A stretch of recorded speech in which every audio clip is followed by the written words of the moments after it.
What's up, guys? One of the most exciting times of the year is coming up. In 7 days, iOS 11 Beta 1 will drop, and we're going to see what Apple's been working on for an entire year. Now, of course, there's a lot of features we wish Apple would implement, but which ones are actually rumored? Although iOS 11 has been kind of on the down low hushed, we still do have several rumors to discuss. Now, starting with one of the most exciting and coming from quite a reputable source, Mark Gurman, we might actually see the first design revamp in about 4 years. iOS 7 brought with it an all-new interface. Now, that interface has grown wary. It's time for an update. Let's get some new icons. He says it'll primarily focus on larger phones, so navigating the OS, interface changes, as well as some interface tweaks. So that might actually mean updated and new icons altogether. Now, he also says it will be more of a notable step up away from the iOS 7 design. That could definitely mean the design language. Also, it's supposed to focus on simplicity and ease of use. So think of the way that the Maps application was redesigned. It was made a lot simpler, more direct, and that's basically the idea that iOS 11 will carry with it. And next up is dropping 32-bit support. It was long rumored that Apple would become a 64-bit only OS, and that's finally happening, meaning that these older devices, the iPhone 5, 5C, the iPad 4th and 3rd generation, as well as iPad mini 2, are no longer going to be supported, as well as 187,000 applications in the App Store will no longer be able to be installed on iOS 11. And of course, new wallpapers. It's almost a given that every time iOS gets a major revision, we always see some juicy, new, clean wallpapers. And it's personally one of my favorite things about updating to one of these new firmwares is seeing all of those cool new wallpapers.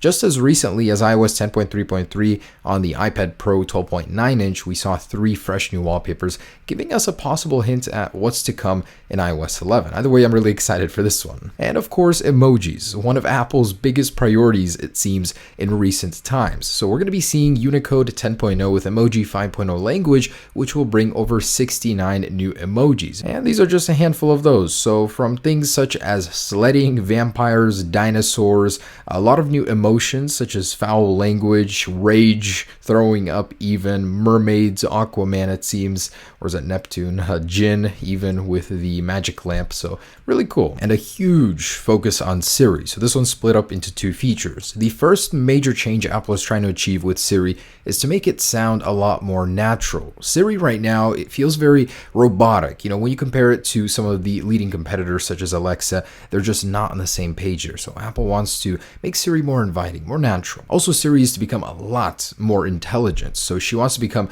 more naturally speaking, but also she wants to become much smarter. So that means more contextual awareness and deep messages and iCloud integration. And long rumored dark mode. It may finally be happening thanks to the upcoming iPhone 8. Apple will want to release it for current phones and then perfect it, of course, for the organic LED displays. But it's already existing in iOS 10, just hidden away and not enabled by default. So it only makes sense that Apple would finally enable it in iOS 11 and give us what we want. Now, Bloomberg rumors that iOS 11 will have a huge focus also on the music application. So it may receive a slight redesign, making it simpler. Right now, it's a little bit complicated, a little bit busy, separate artist pages that don't need to be there. They're also going to focus more on music video aspects of the Apple Music application. So they do have a new series called Carpool Karaoke, and they want to feature that more inside of the music application. So they want to make that easier to find and bring it more to your attention, basically. So get ready for a huge Apple Music update, hopefully making it a lot simpler and the text a lot smaller. That's one of the biggest things that bothers me currently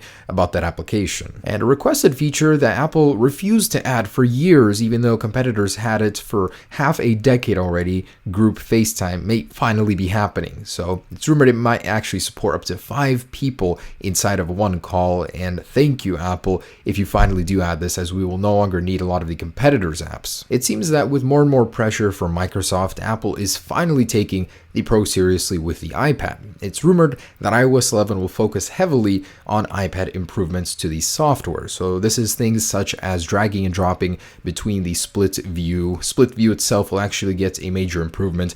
You might possibly be able to search through all of the applications on the side, improved multitasking, possibly some light file system control, an overhauled Springboard altogether, more pencil functionality, etc. The iPad series has long been laughed at as being just a bigger iPhone, and it seems like Apple finally wants to further distinguish those categories. And a feature that's been overlooked will now be added to iOS 11, and thank goodness, because it was quite annoying. This feature is more applications for handoff. Now, handoff is a great feature. When Apple introduced it, I loved it, but a lot of people wondered why the stock music application didn't work with handoff. You want to throw some music to your Apple TV or to your computer, but you can't do that. You have to go and manually do it. Well, now Apple is going to be adding music for handoff and the Podcasts app as well as iTunes Store app. And a bonus, but I thought I'd throw this one in here, Apple is working to improve the Maps application. Another Bloomberg report basically says that Apple is using drones to actually capture and update its map information, including within building shots. So you might actually be able to use